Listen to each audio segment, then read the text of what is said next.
friends, hello, welcome back. Happy Monday. Today's video suggested to us by Verk, so shout out to him. And as always, I am keeping track of you guys' everyone else's suggestions as well, just to throw it out there. I know we haven't done a lot of them lately. Been trying to, I guess, hold some of them off until, we get closer to summer where there's not as much going on with NHL and stuff to kind of give us, some content to put out there for you guys. So keep in mind, I do save that stuff, try to screenshot it, save it for later, and I always do appreciate you guys that go out there and throw out the suggestions for us. But today's suggestion is to go out and see what the NHL would look like if there wasn't draft bust. So what we tried to do was try to do our best to go through the last 10-15 years of the draft and take players that were pretty big bust in the top 10 for the most part here of the draft. So we'll go ahead and show you guys those. We put them back on their original drafted teams. We gave them a better overall, and we'll sim up a season. But we'll start off with the roster that is now updated. Starting in Boston, we have Zach Hannell, the 8th overall picks, played all of 20 NHL games in his career, passing up on guys like Logan Couture, Brandon Sutter, Kevin Shattenkirk. There was some doozies out there Boston passed up on. Then it was Dallas, Scott Glennie, 2009 draft, 8th overall. 16 of the 32 players taken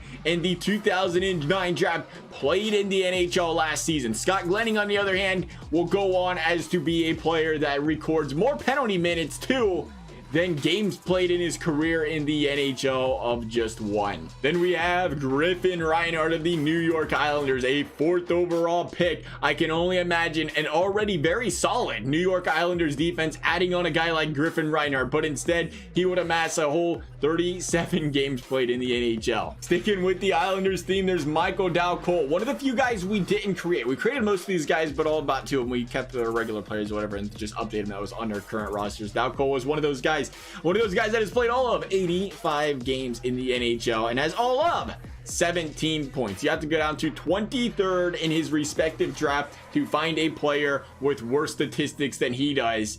Not a good look for a top 5 pick for those New York Islanders. Again, though, he is a young guy, so maybe things change here for him still. Then there's Pavel Zacha, the only guy who on this list has played a substantial amount of NHL games, but we had to include him because it was that 2015 McDavid draft where there was just talent after talent after talent. And with the 6th overall pick, instead of taking Zach Werenski, Ivan Provorov, Timo Meier, or Mikko Rantanen, the next 4 picks in the draft, the Devils selected Pavel Zacha, and boy was that a pick I bet they wish they could get back. And speaking of getting picks back, we got to talk about Boston. Same draft. It's gonna make Jersey fans even more sick, but the same draft, Boston had 3 straight picks. Was it 13th to 15th? 13th to 15th, I think.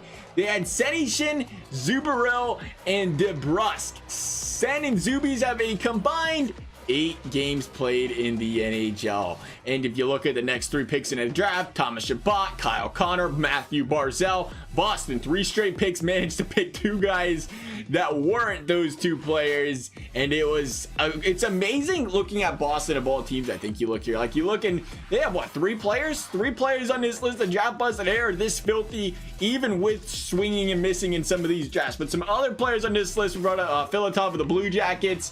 Julievsky has no games played. Again, he's still younger, but he was a 5th overall pick for those Vancouver Canucks. Better show you guys the overalls there. Glennie, Samuel Morin, one of the few guys outside of the top 10 we included in a draft minus the 2015 draft, but that was because he was taken 12th overall, and the next 8 picks in the draft are all current NHL players, and I think we know where Samuel Morin is there. Hannah again brought up Senyshyn, same story. Those are our players, though, that will be thrown into the league this season. We'll see how this bad boy sims up with them all in their respective teams. We're going to be using the New York Islanders. The Islanders, because I think, Boston, we expect to make playoffs already, but I think the Islanders, probably would be the most improved team minus Boston if it weren't for the draft bust right now. I know there's a lot of guys outside of the top 10, outside of the top 20 that you could call a draft bust, but the reason we didn't include most of them for the most part is because you see that a lot. Once you get out of the top 10, there's probably, a handful of guys that play 20, 30, 40, 50, 60 games in the NHL, and they're done. It can be very hit or miss after the top 10, unless there's, a case where we've seen 8 straight picks go NHL bound for the next 3-4 years or whatever it is, and they all got passed up on by a team who picked the guy that played all of 10, 15, 20 games. Then we included them. But the Islanders looking like a 500 hockey team, so not looking too good for these Islanders, even with the additions. The thing with the Islanders is, as we know, they have, you know, not the greatest overall team. Like, they're a great team in real life, but from a video game standpoint, they don't really have those high overall players. They have a lot of, you know, mid-tier defenseman overall players. Same could be said for the forwards, which don't really sim up the greatest, but they're 31-25, so they're starting to bounce back a little bit here. Still outside of, oh no, they should be in, no, they're outside of playoffs, right? Yeah, outside of playoffs a little bit there, way down there, but they're trying to fight back. They're trying to fight back in the last month of the season. It's going to be very close here for these New York Islanders. I don't think they're going to get the job done. It doesn't look like it. Too slow there to end the season. Not a good end there. 40 W's, but that's not going to do it. We'll take a look. Take a look at the league. We'll see how everybody did. Barzal still 68 points here for these. I knew I was going to click on that. Why would you not do that? You do it every time, pal. Here we go, though. We're going to go to the regular season. Perfect. Right there. Barzal 68. Del Cole 64. So decent. He did decent. How did the defense do with the addition there? Dobson top of the team. Brassard right behind him. Boychuk. Cole right there, 6. So not the greatest. So take a look at Boston stats too. Boston stats should be an interesting one here. I imagine that team killed it already, but did they gain anything? McAvoy led the team in points. Oh, it's plus minus. I tried to throw that in there. David Pasternak led the team in points. Bergeron behind, and then Marchand. Hano 71 points. What a season. Senyshyn right behind him at 61 points. So definite big additions there for these Boston Bruins. We will take a look at the standings and see if we've seen any other teams squeak in there. Washington, no. Pittsburgh, no. Carolina, no. Blue Jackets, though, with the addition of Filatov, did he help enough? Possibly. They needed some help on the goal scoring department there. They got close to 3 goals per game, so maybe it helped them there. No one else, though. The Devils, even with Zacha, a 70-point team there. Over in the Atlantic, the Leafs, Lightning, Bruins, 99 points. They added studs. This was a dominant team, and they got more dominant, and they still only finished with 99 points. Buffalo making it as well there. The Red Wings, Panthers, and Senators in Montreal. Not a lot of teams with road drop, but which is impressive out of teams like that that have been struggling. Maybe they just had average picks. You know, bottom 6 guys are getting with them top 10 and didn't quite make the list. Blues, Avalanche, Blackhawks, Dallas Stars, Nashville Predators. Was there anybody that was, I don't think so there, right? And then the Pacific was Vancouver. Vancouver made it, but with 85 points. Does that count? Has to count. Edmonton, 93. The addition of a decent Jesse Puljujarvi. We're going to see how that team did, because you know what? Did Puljujarvi play with McDavid or Draisaitl? He had to play with one or the other, I guess, or he played with both, depending on how EA did the lines. That had to be nasty. Puljujarvi, 76 points. So good. A great season. Dallas, actually. Dallas was a team we added a player on. I completely forgot about Dallas. How did Dallas do? They made playoffs, right? Dallas. They did 99 points.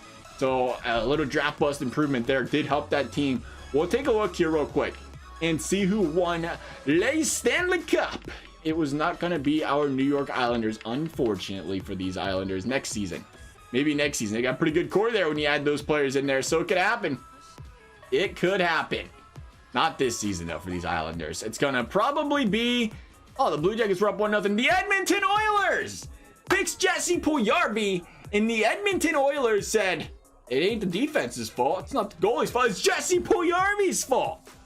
Oilers winning themselves a Stanley Cup with their draft bust reinstated in the league. I don't imagine any of these guys won any hardware. I don't think anybody had a high enough overall and high enough point total, but we will take a look. Art Ross, Ovi with the Memorial, James Norris, Carlson, Kuznetsov, Lady Bing, Calder going to Jack Hughes. Devils fans like seeing that. Conn Smythe, Draisaitl, Binnington, Vezina, Binnington, same story there. The Kaiser, Franklin J. O'Reilly, the Lindsay Ovechkin, and the Marisa Strud. It did not happen there, but we did see things turn out a little bit different. If you guys enjoyed this video, big thumbs up and subscribe is always appreciated and required. Thank you guys for watching. We will see you next time.